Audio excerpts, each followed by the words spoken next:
20년 넘게 이어진 당진, 평택항 매립지 관할권 갈등이 대법원의 최종 판결에 따라 종지부를 찍었습니다. 그동안의 경과와 앞으로 남은 과제를 짚어봅니다. 설 연휴를 앞두고 전국 지자체들이 코로나19 재난지원금 지급에 속도를 내고 있습니다. 지역마다 금액도 천차만별인데 시민들은 어떻게 생각하고 있는지 여론은 지금에서 들어봤습니다. 청양에서 60대 주민이 코로나19 확진 판정을 받았습니다. 방역당국이 청양 54번 확진자의 감염 경로와 접촉자 등을 역학조사하고 있습니다. 충남방송이 새해를 맞아 우리 지역 국회의원을 만나보는 기획보도 이어가고 있습니다. 오늘은 홍성, 예산지역구 홍문표 의원을 만나 내포 신도시, 혁신도시 등에 대한 입장을 들어봅니다.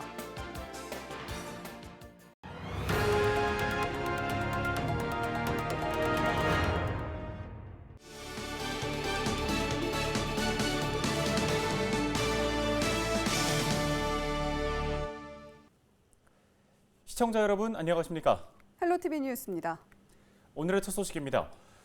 20년 넘게 이어진 당진 평택항 매립지 관할권 갈등이 종지부를 찍었습니다. 대법원은 결국 경기도와 평택시의 손을 들어줬는데요. 법적 다툼은 끝났지만 당진항 발전을 위해 해결해야 할 과제도 있습니다. 매립지 관할권 소송의 경과와 앞으로 남은 과제를 김단비 기자가 짚어봤습니다. 충남도 당진시와 경기도 평택시 간 경계 분쟁의 시작은 당진 평택항 서부두 제방이 만들어진 1997년으로 거슬러 올라갑니다. 당진시와 평택시가 이 제방에 대해 이중 토지 등록을 하자 2004년 헌법재판소는 당진시로 귀속 결정을 내렸습니다. 하지만 2009년 지방자치법 개정으로 행정안전부 장관이 2015년 당진 땅이었던 70%를 평택시에 귀속하면서 두 지자체의 희비가 엇갈렸습니다. 충남도와 당진시는 곧바로 소송전에 돌입했습니다. 하지만 결국 매립지를 둘러싼 20여 년의 갈등과 법적 다툼은 충남도와 당진시의 패배로 마무리되면서 당진 땅 사수를 위해 투쟁을 벌여왔던 충남도민에게는 큰 상처로 남게 됐습니다.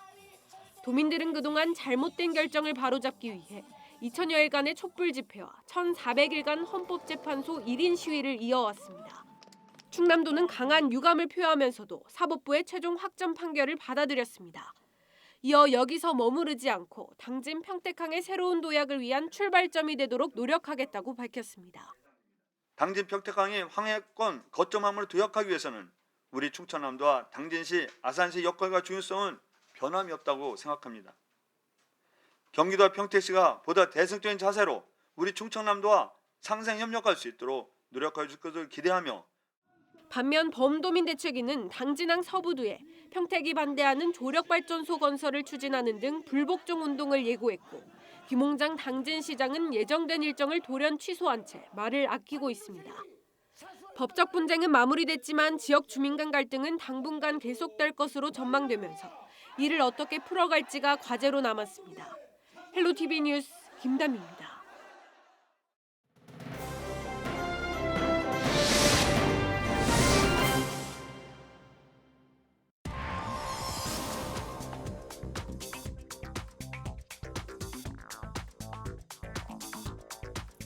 홈페이지에 접속하는데 대기 시간이 무려 7시간이나 걸린다.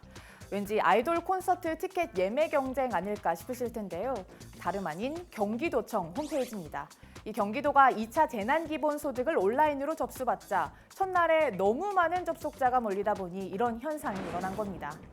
이렇게 경기도처럼 설 연휴를 앞두고 전국 지자체들이 재난지원금 지급에 속도를 내고 있습니다. 지역별로 살펴보면 지급 대상과 액수가 제각각인데요. 좀 더 자세히 살펴보죠. 재난지원금 지급액이 가장 많은 곳은 바로 전라남도 여수시입니다. 주민 한 명당 25만 원입니다. 경기도 포천시는 1인당 20만 원인데요. 여기에 재난지원금 경기도에서 받는 10만 원은 별도여서 포천 시민들이 전국에서 가장 많이 받게 됐습니다. 이 밖에도 목포와 강진, 영덕, 영촌 등지에서는 모든 주민이 1인당 10만 원씩 지급받습니다. 시민들의 반응 듣고 오시죠. 설 명절 돌아와서 설 준비해서 써야지. 돈 이제 25만 원, 둘이 뭐 50만 원이니까 그러고 쓰면 하지요 뭐. 이렇게 다 시민, 전 시민을 주니까 받는 사람은 좋죠. 근데 저희도 이제 받아서 주위에 조금 어려운 사람들 좀 도와주고 싶고 그래요. 이렇게 모든 시민에게 보편적으로 주는 게 아니라 소상공인에게 선별적으로 지급하는 지역도 있습니다. 서울시와 인천시가 대표적이죠. 물론 모든 주민에게 주게 되면 소비를 진작시켜서 자영업자에게 도움이 된다라는 시각도 있지만요. 실제로는 그 효과가 미미하다는 점에서 선별 지원에 나선 겁니다. 실제 연구 결과도 있습니다. 지난해 1인당 100만 원의 재난지원금을 줬더니 추가 소비로 불과 25에서 35만 원의 지출이 있었다라는 분석 결과가 있는 겁니다. 소상공인 입장에서는 더 우리한테 그게 도움이 되니까 좋은 거죠. 그냥 장사도 옛날만큼 되지도 않잖아요, 지금. 지급하는 방식에도 차이가 있습니다. 현금 지급도 있고요. 지역 화폐나 지역 상품권으로 주는 지자체도 있네요. 아니면 조금 독특한 방식인데 65세 미만에게는 선불카드나 상품권을 주고 65세 이상에게는 현금을 주는 지자체도 있습니다. 이렇게 재난지원금이 지역별로 제각각이다 보니 볼멘 소리가 나올 수 있다는 지적도 나옵니다. 그러니까 옆 동네는 주는데 우리 동네는 왜 안 주냐 또는 왜 적게 주냐라고 할 수 있다는 겁니다. 실제로 작년 지자체별 재난지원금 지급 결과를 보면요. 같은 업종이어도 지역에 따라 천차만별이었습니다. 목욕탕 주인의 경우 전남도민은 100만 원을 받았고 부산시민은 50만 원을 받았습니다. 노래방을 세종시에서 운영하면 100만 원, 전북에서는 70만 원을 받았고요. 대전의 택시 운전기사들은 24만 원을 받았는데 타 지역에서는 그 배 이상인 50만 원을 지급받았네요. 상황이 이렇다 보니 이런 주장도 나옵니다. 정부 차원에서 좀 가이드라인을 명확하고 구체적으로 만들면 지역별 편차보다는 전 국민에게 지원해 주는 것이 좋다고 보고요. 지역별 경쟁처럼 돼버린 재난지원금 이대로 괜찮을까요? 여러분은 어떻게 생각하십니까? 헬로티비 브리핑이었습니다.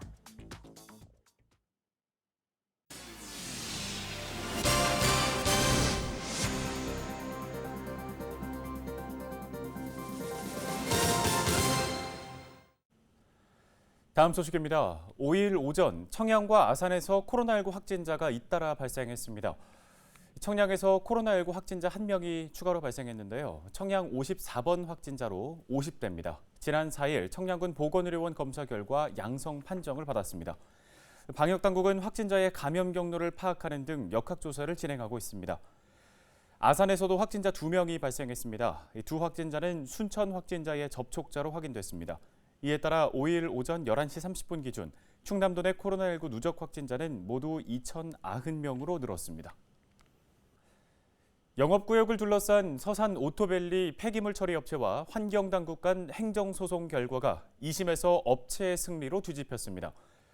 대전고법 행정일부는 전날 폐기물 처리 업체인 서산 EST가 금강유역 환경청장을 상대로 낸 행정소송에서 원고의 손을 들어줬습니다. 산업단지 외부 폐기물까지 가져와 처리하려 했다는 이유로 사업계획서를 취소한 행정처분에 문제가 없다며 원고 청구를 기각한 1심 판결과 정반대 판단입니다. 대전고법은 폐기물 수집, 운반업이 아닌 폐기물 처리업인 만큼 영업구역을 제한하는 것은 위법한 조치라고 판단했습니다.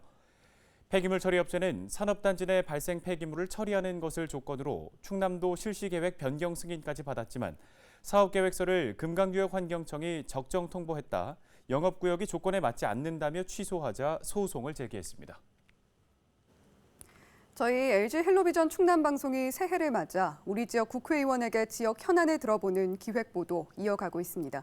오늘은 예산 홍성 지역구 국민의힘 홍문표 의원을 만나봤는데요. 혁신도시와 서해선 복선전철 삽교 역사 신설 문제, 또 홍성과 예산의 시 전환에 대한 입장을 들어봤습니다. 정선영 기자입니다.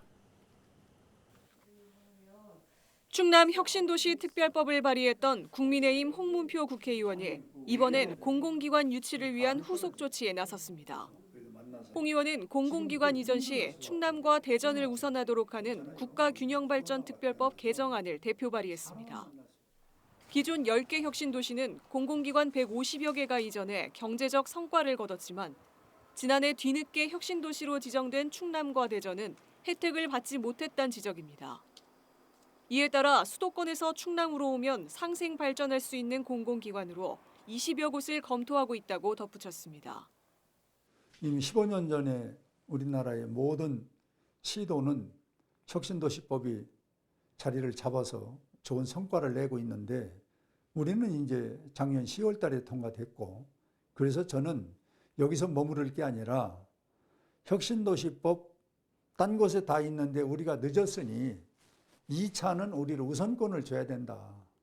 그것이 국가균형발전 논리에도 맞는다. 서해선 복선전철 삽교역에 대해선 역사가 반드시 신설돼야 한다고 밝혔습니다. 홍 의원은 5년 전 수요를 기준으로 경제성이 낮다고 판단하는 것은 잘못됐다며 기획재정부의 신속한 결정을 촉구했습니다.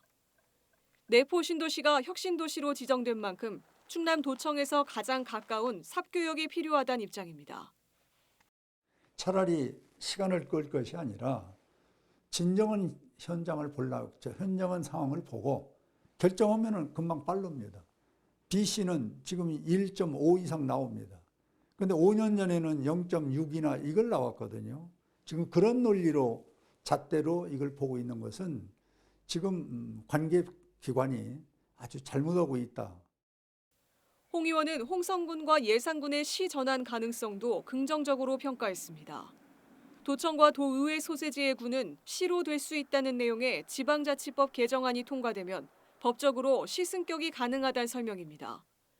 인구 기준만으로 도시 규모를 정하는 것은 더 이상 시대에 맞지 않는다며 국가 균형 발전 차원에서 고려해야 한다고 강조했습니다.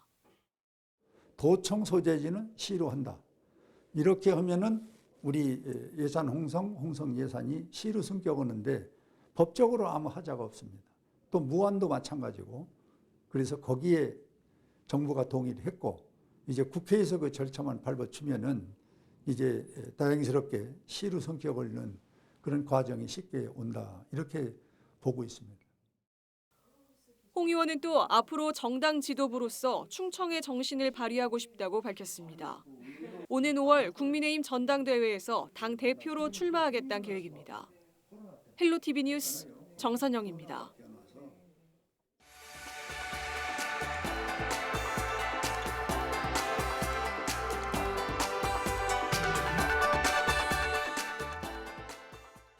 지역 소식 이어갑니다. 청량군이 충남 혁신도시 지정 관련 환경과 산림 분야 공공기관 7곳 유치를 검토하고 있습니다. 김동곤 청양군수는 최근 기자회견에서 수도권 과밀 문제를 해소하기 위해 공공기관 이전이 필요하다며 청양군에 도움이 되는 공공기관 유치 계획을 수립하고 있다고 밝혔습니다. 이어 공공기관은 혁신도시로 이전하는 게 원칙이지만 지역 특성과 공공기관의 특수성이 인정되면 혁신도시 외 개별 이전이 가능하다고 강조했습니다. 부군수를 단장으로 공공기관 유치 전담팀을 구성한 청량군은 이전 지원 근거를 마련하기 위해 다음 달 중 관련 조례를 제정할 계획입니다. 다음 소식입니다. 당진시가 신혼부부 전세자금 대출이자 지원 사업 신청을 3월 5일까지 접수합니다. 신청 대상은 신혼부부 모두 당진에 주소를 두고 있어야 하며 최근 5년 이내 혼인한 부부로 가구원 합산 중위소득 180% 이하입니다. 대상 주택은 전용 면적 85제곱미터 미만의 주택이며 지원 금액은 연 60만 원입니다. 하지만 자녀가 있거나 장애인, 다문화 가정에 해당하는 경우 최대 100만 원까지 지원받을 수 있습니다. 신혼부부 전세자금 대출이자 지원 신청은 읍면동 행정복지센터에서 하면 됩니다. 태안해양경찰서가 불법 어구를 이용한 수산물 채취에 대해 특별 단속에 들어갑니다. 최근 각종 불법 어구를 이용한 해루질 등 수산물 무단 채취로 어족 자원이 고갈되고 어업인 생계에 피해를 준다는 지적이 제기되고 있습니다.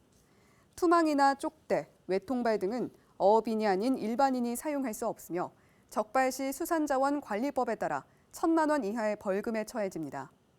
해경은 불법 해루질의 심각성을 알리고 2월부터 집중 단속할 방침입니다. 홍성 지역의 상수도 현대화 사업이 본격 추진됩니다. 홍성군은 2022년까지 253억 원을 투입해 상수관로 26.7km를 정비한다고 밝혔습니다. 노후 수도관을 정비해 녹물 발생과 이물질 유입을 막고 안전하고 깨끗한 수돗물을 이용할 수 있도록 할 방침입니다. 공사가 완료되면 광천과 결성 지역의 상수도 유수율도 55%에서 85%까지 올라갈 것으로 기대를 모으고 있습니다.